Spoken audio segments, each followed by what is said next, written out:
This is so important. If you want to live extraordinary, you must do extraordinary.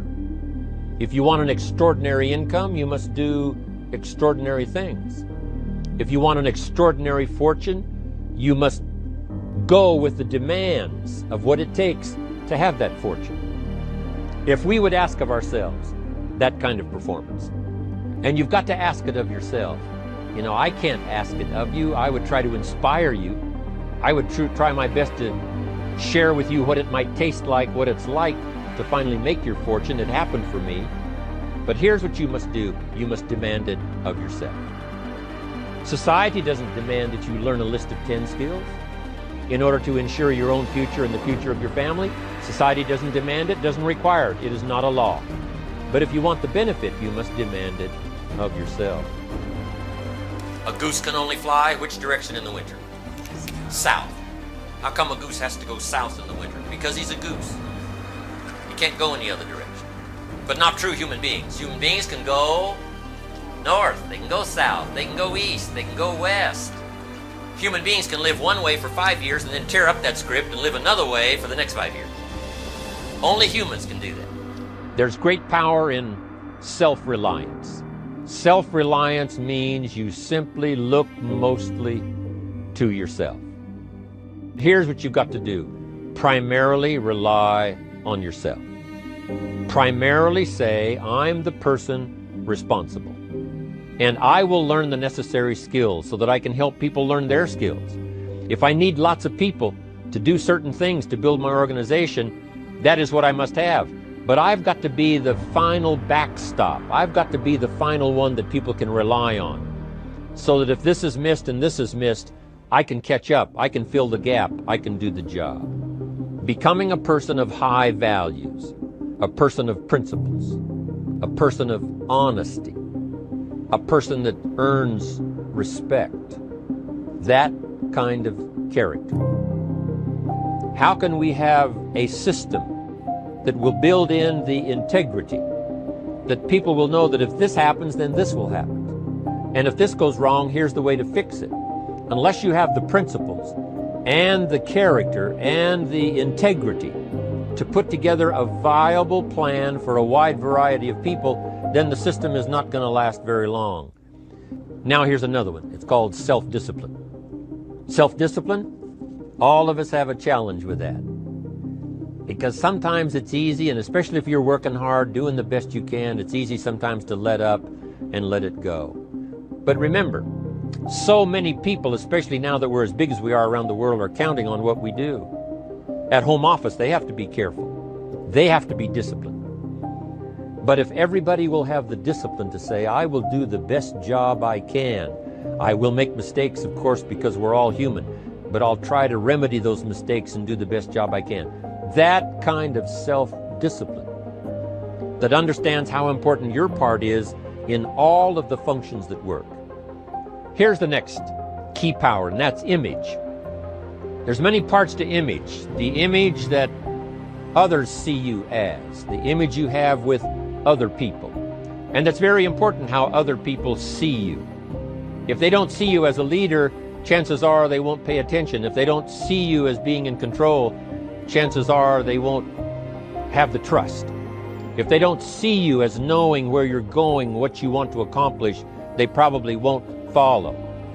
But if people can see you, that kind of image is powerful. It helps to win the day. It attracts other people. The way you dress, the way you talk, the way you think, your capacity for learning, all of that is an important image that you have of yourself. Now here's the last clue, self-education. Formal education gets you a job. Self-education gets you rich.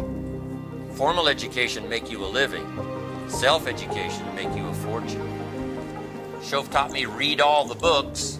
No wonder this mother's super confident, striding into the future with her children, arms around her children, confidently taking them into the 21st century. No wonder she's confident. Look at this library. No wonder this person's got a sterling sales career. Look at this library. No wonder this person understands management second to none. Look at this libraries. No wonder this person's an extraordinary entrepreneur, building an incredible organization worldwide. Look at this library. I want you to have the same reputation. Got to build a library. I used to think it was the economy. I used to say, this is all they pay. Mr. Shoaff said, no, Mr. Rohn, that's all you're worth. I thought, whoa. New way to look at it. I said, you know, things cost too much. He said, no, let's face the real truth, Mr. Rohn. You can't afford it. I thought, new look. He said, hey, it's not it. It's your problem. It's you. And this is it. This is the answer to almost everything. It's easy not to look. Guess how many people in America have a library card? 3%. Wisdom of the world available. Change your health, change your life, change your future, change your marriage, change your relationship with your family. There's no lack of information. But 3% of the people have a library card. 97% couldn't be bothered with the wisdom of the world. At 4:15, the guy's not headed for the library. He's headed for happy hour. 2 for 1, and it doesn't mean books. And this guy wonders why he doesn't get paid more. I'm telling you, the answer lies here. And the 90% wonder why it doesn't happen for them. And they wonder why you were so lucky. But your testimony will now be, here's how I did it. I went and found the book. I got me a library card. I put my finances together so that I became financially independent. I joined the 5%. I'm asking you to do that. OPE, I call it, other people's experiences. That's why I was invited to come by, to give you my point of view. Other people, their experiences sometimes can be so valuable. How valuable is someone else's experience? I'm telling you, it could save you a divorce. Someone else's experience could save you bankruptcy. Someone else's experience could save you a heart attack. Someone else's experience could help you not to waste 5 years. Someone else's experience.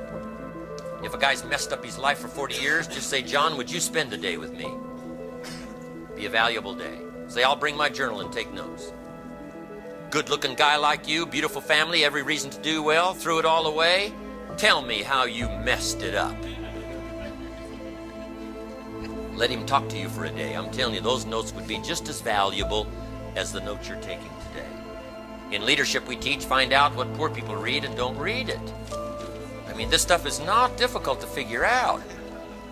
Find out how they talk and what? Don't talk like that. Find out, right? Their blame list and what? Tear it up and throw it away. It's not serving them well. So learn from negative as well as positive. Information is always available at such a small cost. How much is a book that could save your life? Right? How much is a conversation that would just take a little time, take a little effort? Okay? From the positive side.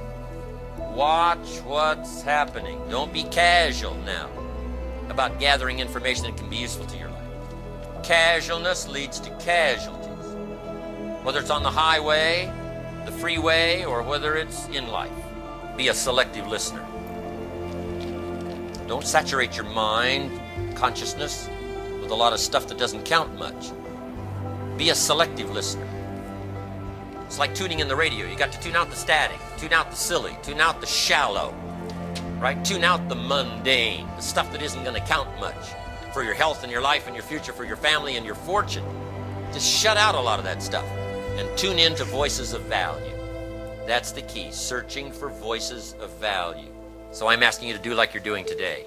Never cease your quest for knowledge. Develop a thirst for ideas that can be life-changing, and then pass it along to your children. What's been so exciting for me, ever since I learned this stuff, I also learned ways to pass it along.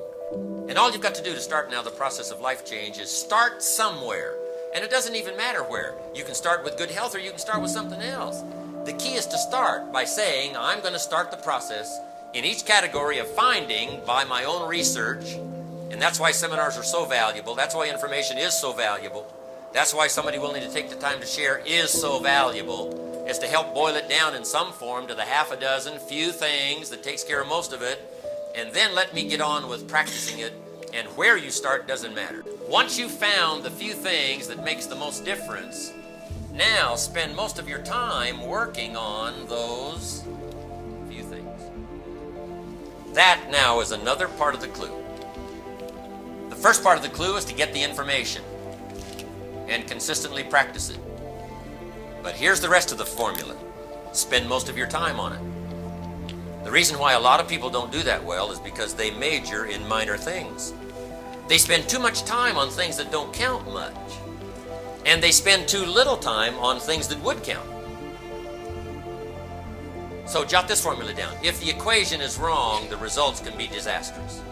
To give you every dream and every treasure you could possibly want for you and your family and the people you care most about, it's all available. But it is a very basic, simple process. Once you've found the few things, spend most of your time and money working on those few things. There's nothing new here. All we need to do, though, is to just bring our intellectual discovery process to bear and see if we can't find those few things. Then the rest of it is to get busy practicing those few things. To make your dreams come true, to avoid more dangers, maximize more opportunities, and enrich your life. Only humans can do that. Jot this down. Some answers you must come up with all by yourself, and some solutions you must come up with alone. Some decisions your wife can help, and your husband can help, and the family can help, and people around you can help, and friends can help, and you can get input from everywhere. And finally, when it comes down to the final decision, some of that you have to do all alone. When my father was about to turn 76, I said, "Dear Father, can you imagine what it's going to be like to gather up the last 75 years and invest them in your 76th year?" Wasn't that a good idea? That's better than saying, "I think I can hang on one more year." I mean, come on. Gathering up the past and investing it in the future. Jot this down. The past is currency. Michelangelo was a genius, but it was not his genius that created the masterpiece. But his genius was so strong and his belief in it was so powerful that he picked up the chisel and the hammer. So I want you to just make that an analogy now in your notes. You must now finally pick up the chisel and the hammer. After you've taken the classes, and after you've absorbed, and after you've thought, and after you've wondered, and after you've set goals, and after you've come to a conclusion about your promise and your future, now you must pick up the chisel and the hammer.